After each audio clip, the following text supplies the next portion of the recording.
사랑하는 시청자 여러분, 장하길 TV의 장하길 목사입니다.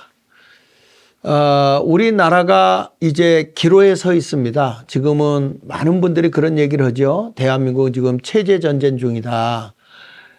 우리가 지금 자유민주주의로 갈 거냐, 공산주의로 갈 거냐.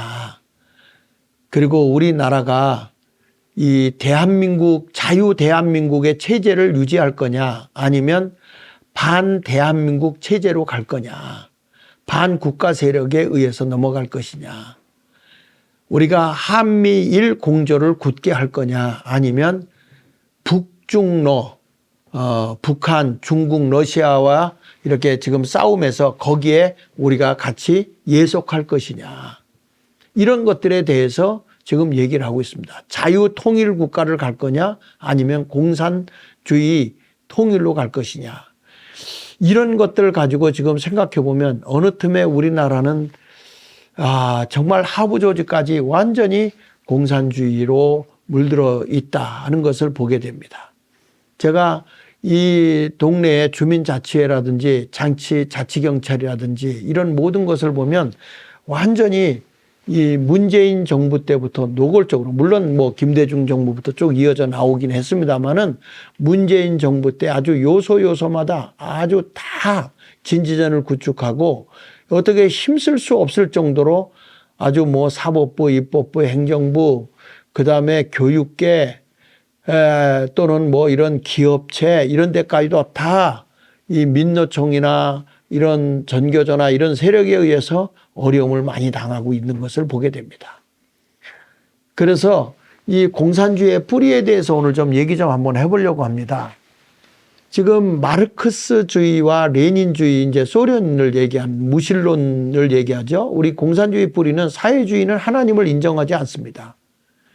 이 마르크스나 레닌은 공산주의의 조상으로 불려지고 있죠. 칼 마르크스가 영국에서 이 빈익빈 부익부가 극에 달한 것을 보면서 이제는 가진 자들 것을 뺏어서, 가진 자들의 땅도 뺏고 모든 걸 다 뺏어서 그래서 공평하게 나누자 이렇게 했지만 국가가 모든 것을 다 장악해버리면요, 독선으로 빠지면 가장 많이 썩고 부패하는 나라가 됩니다. 그때에 잔 웨슬리라고 하는 요한 웨슬리 감리교 목사가 이건 아니다 그래서 국민의 경제 나눔, 지식 나눔, 그리고 사람들의 건강, 이런 것들, 신분, 이런 것들까지도 다 균형 있게 사회 계몽 운동을 합니다. 하나님의 복음으로 저들을 일깨우기 시작하죠. 그래서 배운 자들이 못 배운 자를 돌보주기 시작하고 가진 자들이 없는 자들이 살아갈 수 있도록 후원을 해주게 되고, 그래서 요한 웨슬리 같은 사람은 가게를 낼 때 교회가 융자를 해줬는데, 그리고 그 가게를 낼 때 한 분도 돈을 이게 상환하지 못한 사람이 없었대요. 그만큼 신용 있는 사회를 만들어 갔었다는 거죠.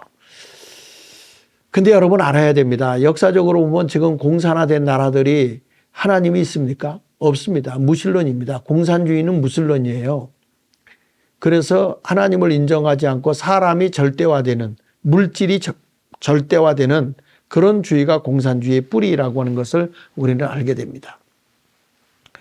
그래서 여기 보면 사회주의는 무신론에 기반을 두고 있다. 그래서 사회주의의 신학이 뭐냐? 신은 없다는 거예요. 무신론입니다.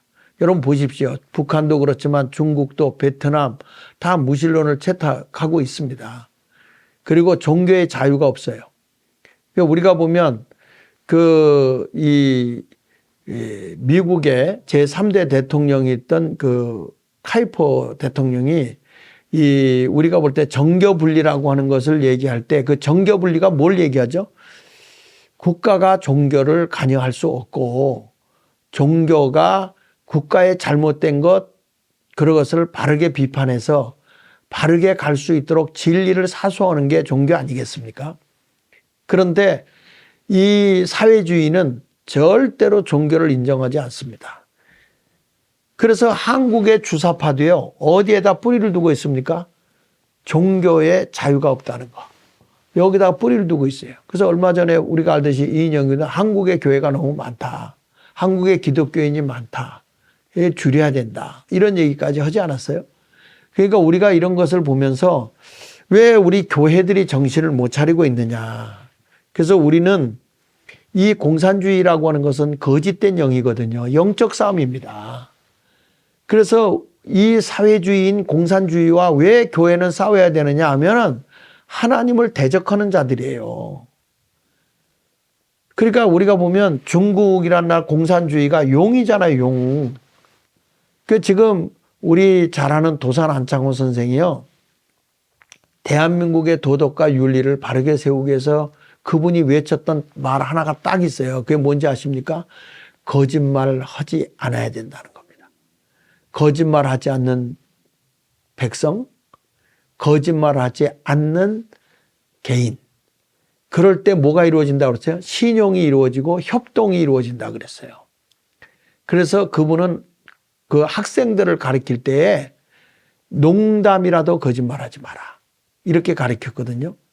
그러니까 이 거짓 영은요, 국민을 속여요. 거짓되게 해요.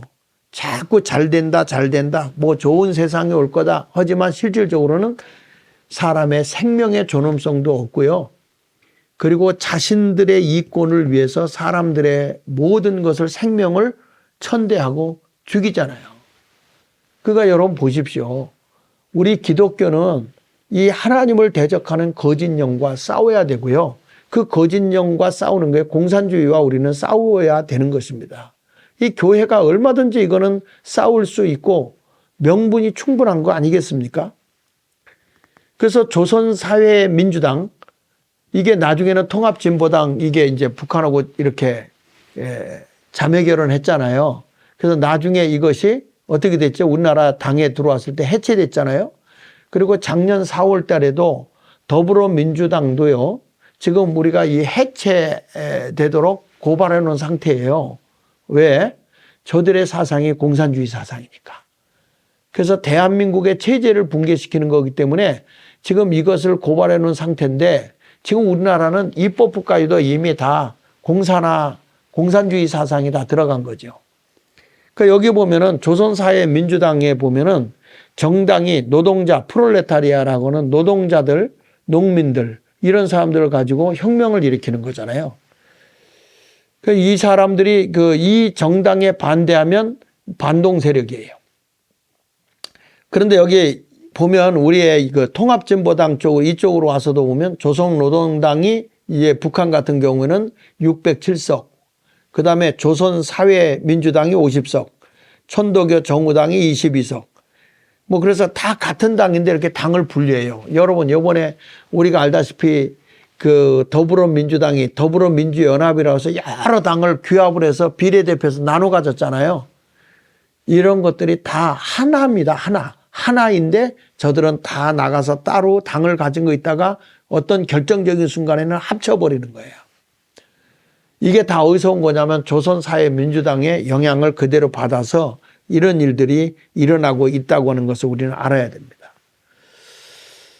그래서 여기 보면은 출처가 나무위키에서 나왔는데, 조선사회민주당에 보면 통합진보당과 자매결연을 맺은 게 여기에 딱 나오잖아요. 여기 오른쪽에 자매결연 맺은 거, 통합진보당 앞, 안녕하십니까? 예? 우리는 귀당이 새 지도부를 구성한 것과 관련하여 축하와 따뜻한 동포 애적 인사를 보냅니다. 귀당이 오늘 위기를 극복하고 당내 화합과 단결을 이룩하며 당을 보다 대중적이고 영향력 있는 진보 정당으로 강화 발전시켜 나가기를 바랍니다. 우리는 이 기회에 북남 공동선언의 가치 높이 자주 민주통일을 이룩하기 위한 사업에서 두 당 사이와 연대와 협력이 보다 확대 발전되리라는 기대를 표명합니다 하고 조선사회민주당 중앙위원회에서 2012년 7월 23일 날 이게 내려보냈잖아요. 그래서 이 진보당이 나중에는 이게 이제 우리가 알다시피 우리나라에서 해체됐죠. 그리고 이제 뭐 그 뒤에 민중당 뭐 이렇게 쭉 나오기도 하고 했습니다만은 나중에 지금도 우리나라에 들어온 진보당, 이 열린우리당, 그다음에 이 민노총, 아울러서 전교조 이런 게 다 연합이 되어 있는 그런 모습을 보게 되잖아요. 거기다가 또 뭐가 나옵니까? 저들을 보면 이렇게 지금 이 더불어민주당까지 가는 모습을 한번 보십시오. 여기 보면 1991년도 NL이라는 건 친북 세력입니다. 민족해방 계열의 전국연합, 우리 민족끼리라고 하는 민족해방. 그래서 전노협이라든지 전동 14개, 경기 동부연합, 13개 지역 연합으로 출범을 했죠. 이것이 뭐냐면 괴산에 있는 군자산의 약속입니다. 그 군자산의 약속이 뭔지 아세요? 3년 내 대중조직화해서 진보정당을 건설한다. 3년 내로 진보정당을 건설한다. 근데 이게 결국에는 이루어서 진보정당이 들어간 거잖아요. 통진당이 들어간 거잖아요. 그 다음에 10년 내 자주적 민주정부 및 연방 통일조국을 건설한다. 여러분 지금 우리나라 국회에 들어온 거 이 10년 내에 들어간다고 한 게 지금에 다 이루어졌어요. 그래서 민노당 그 창당이 됐을 때 권영길, 노회장 등 이런 사람들이 거기 들어갔고, 노회찬 같은 사람들이 이제 이런 것들이 나중에는 2004년 5월에 민노당 정단대회를 통해서 다수를 연합이 됐고 2006년 1월 달에 경기 동부연합 아시죠? 이석기. 지금 뭐 이 경기 동부연합의 그 잔류들이 지금 그 경기도 성남의 모든 그 청소하는 그런 환경부를 다 장악할 정도로 엄청난 세력을 갖고 있잖아요. 그래서 경기 동부, 광주, 전남 연합 합쳐서 범경기 동부연합을 탄생시킨 거고요. 이때 이정희, 이석기가 여기에 다 관장을 하고 있었고 2008년 3월 달에 노회찬, 심상정 등 이 PD 계열에 있는 이 중국의 민중에 있던 사람들이 탈당을 합니다. 그래가지고 여기서 진보신당을 창당해가지고 자생적 공산당을 만들게 되고 그리고 이게 2011년 12월에 통합진보당을 창당하고 들어가는데 이때 이쪽에서 국민참여당, 유시민, 천호선 등도 같이 합쳐요. 그래서 19대 때 국회에 드디어 입성하게 된 겁니다. 그러니까 여러분들 여기서 보면 이들은 이미 군자선에 약속했어요. 3년 내로 다 이제 진보정당이 국회를 장악한다. 그리고 이제는 이 연방제 통일을 위해서 정부까지도 국회 입법부를 다 장악해서 이렇게 간다 하고 있는데 지금 이렇게 가고 있는 거죠. 근데 우리가 보면 이석기가 내란 음모 사진으로 적발돼 가지고 이 사람이 감옥에도 갔다가 나오기도 했습니다만은 지금 이 통합진보당이 없어진 게 아니라는 거죠. 그 잔류는 계속 흘러가고 있고 이게 지금 우리가 말하는 뭐 박선원이라든지 이런 분들이 다 거기에 다 연관되어 있는 분들 아니겠어요? 그 더불어민주당이 지금 그렇게 들어가서 어떤 분은 이야기를 더불어공산당이다 하고까지 얘기하는 겁니다. 그래서 통합진보당 해산이 2014년 12월 19일 날 이루어졌고 그때에 이석기 통합진보당 의원 4명이 다 구속됐죠.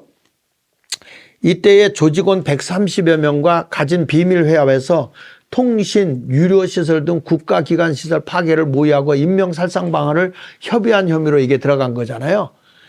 그러니까 이제 약 120명이 이 성남 건설을 노조를 만들어 가지고 이제 이 국가를 혼란하게 하려고 했던 것이죠. 그래서 우리나라 F-35 도입 이것도 반대 운동하고 이제 간첩이 개입한 거죠. 2014년 1월 9일 날 민중 자주통일 전이 사건이 드러났고 1월 18일 이 민주노총 간부 간첩위원 사건으로 전국 민주노동조합 총연맹의 간부 4명이 연루된 의혹이 드러나게 된 겁니다. 그러니까 여러분 이 간첩을 잡아낸다는 것이 보통 8년에서 10년 걸리는데 이렇게 되고 난 뒤에 어떻게 됐죠? 우리나라 국정원에서 간첩 잡는 걸 없애버렸잖아요. 그 지금 우리나라는 간첩을 잡는 데가 없어요. 그러니까 지금 뭐 우리나라에 지금 간첩이 굉장히 활개를 치고 있는 거죠. 그래서 나중에 가서는 이게 이제 이재명하고 경기 동부연합 세력하고 결합을 한다고요. 경부 동부연합하고. 그러니까 여기 보면 그 이석기 내란 음모 사건 이후에 그 NL이 정치적 사망 선고를 받은 것 같았지만 그게 아니고 이들이 어디로 들어가냐. 택배, 건설노조 이런 데로 파고 들어가게 되고 그 민노총의 양경수 위원장이 지도부를 장악하게 되잖아요. 여기에 같은 맥으로 흘러가고 있는 강성희 진보당 의원이 여의도도 입성하게 되고 정당 후원금 민주당 지치고 2위까지 올라가잖아요. 지금 여기 보십시오. 다 이들은 없어진 게 아니에요. 한번 이렇게 하다가 끝난 게 아니에요. 지금 이들이 뭐까지 지금 장악하고 있는지 아세요? 시립병원까지도 다 이 경기 동부연합에서 지금 장악을 하고 있을 정도니까 우리가 어떻게 지금 이렇게 하부 조직까지 다 이렇게 퍼져 있는 이런 내용을 보면 여러분 얼마나 지금 우리나라가 위기인지 알겠죠. 그 총선 4월 10일 때 동부연합 공천이 가능해진 건데 24년 4월 10일 날 국회의원 총선을 앞두고 있는 그 더불어민주당의 공천 방향에 대한 우려의 목소리를 가지고 얘기하고 있다가 경비 동부연합과 같은 친북성의 단체에 많은 공천이 이루어진다면 우리는 정치적 균형에 안보에 심각한 위기를 한다 그랬을 때 비례대표로 여기가 많이 들어갔고 또 현역 국회에 많이 들어가서 이재명이가 이제 많이 공천을 줬죠. 그래서 지금 현재 국회에 상당수가 들어가 있다 하는 것을 우리가 보게 됩니다. 그래서 지금 대한민국은 지금 얼마나 여러분 이 나라에 간첩이 많으냐. 김국성 씨가 지난번에 얘기하는데 북한에서 지금은 더 이상 간첩을 내려보내지 않는답니다. 북한에서 그동안에 내려보낸 사람이 한 5만 명, 그리고 여기서 포섭된 훈련받아 간첩 활동을 하고 있는 사람이 10만, 그래서 남한에만 간첩이 15만이다.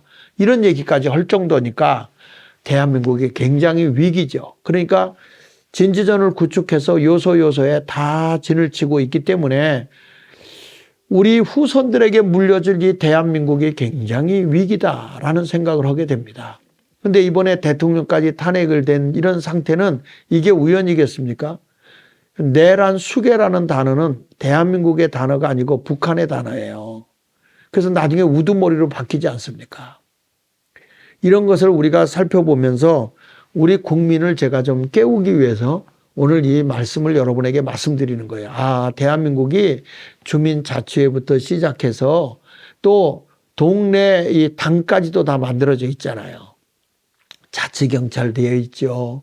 그 다음에 전교조, 민노총 다 구석구석 마을까지 다 안 정복된 데가 없을 정도로 대한민국이 위기에 처해 있다. 그러면 어떻게 해야 되겠느냐? 그냥 이렇게 놓고 있어야 되느냐? 아니다. 다시 우리들에게 이 젊은이들이 지금 다시 깨어나고 있을 때 이런 것을 깨우쳐줘서 대한민국을 살기 좋은 자유 대한민국으로 굳게 우리가 세워나가는 일에 힘을 써야 되지 않겠습니까? 여러분 우리 모두 이 장학일 TV에 이런 교육을 잘 여러분이 듣고 깨우치시길 바랍니다. 그냥 아무렇게나 그냥 살다가 되는 대로 되라 이거 아닙니다. 저희들이야 어른들이야 무슨 문제가 있겠어요. 젊은 세대들이 다시 한번 의식 전환을 시켜서 이들을 깨우쳐 줘야 됩니다. 제가 지난번에 이 좌파의 사상교육을 시키는데 얼마면 사람들의 의식이 개혁이 되냐 그랬더니 좌파 교육에 5박 6일이면 완전히 변화가 일어난다고 그러더라고요. 5박 6일만 되면. 그래서 그렇다면 그 좌파들이 5박 6일 된다면 그러면 우파로서 제대로 교육시키려면 얼마나 되느냐 그랬더니 5박 그것도 6일이면 충분하다. 그래요? 그럼 그 교육을 합시다. 근데 그거 교육할 교육비가 없다는 거야. 그래서 1년에 매년마다 한 번에 다 시킬 생각하지 말고 체계 있게 교육을 시키려면 얼마나 들겠냐 그랬을 때 한 10억이 든다. 이런 얘기를 하더라고요.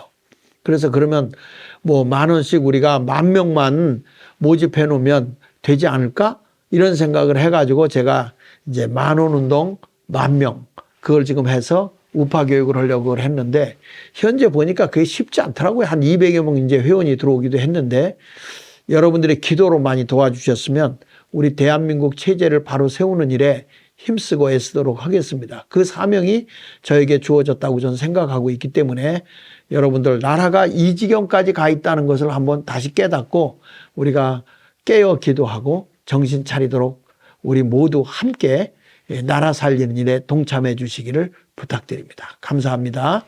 장학일 목사였습니다. 구독, 좋아요, 그리고 댓글, 알림 함께 해 주시길 바랍니다. 감사합니다.